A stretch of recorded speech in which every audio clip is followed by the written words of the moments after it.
Hello guys, good morning. তো সকাল সকাল এরকম জিনিস দেখলে কে আর কারই না দেখতে পছন্দ হয়। এইদিকে সূর্য উঠছে আর এইদিকে একটু সূর্য রশ্মিটা আসছে। এই তো সকালে সকালে আজকে উঠে গেছি খুব সকালে, আর একদম ভালো লাগছে না। তাই একটুখানি এই ফুলটা করতেছিলাম, দেখতেছিলাম গাছটাই ফুলটা কেমন হয়ে গেছে। তো এদিকে আমি নাস্তা রেডি করলাম আমার মেয়ের জন্য আর আমার জন্য। আর পাপা চলে গেছে সকালে পাশে।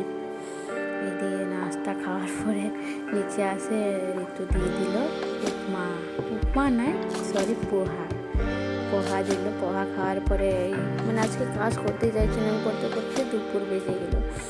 দেখো আজকে রোদ দিলে কি হলো, অনেকটা ঠান্ডা ঠান্ডা। তখন নাকি একটুখানি পোহা খেলো না, তো তাই খিচুড়ি একটুখানি খাইয়ে দিলাম। ও নিজেই খাচ্ছে, দেখো একটুখানি দিয়েছি। ওই বললাম যে একটু খাওয়াই দিতে। তারপরে আমার মোবাইলটা ভেঙে দিয়ে ঠিক করাতে নিয়ে গেছিলাম। তো দেখো চলে আসছি, আমরা এখন মোবাইল নিয়ে চলে আসছি।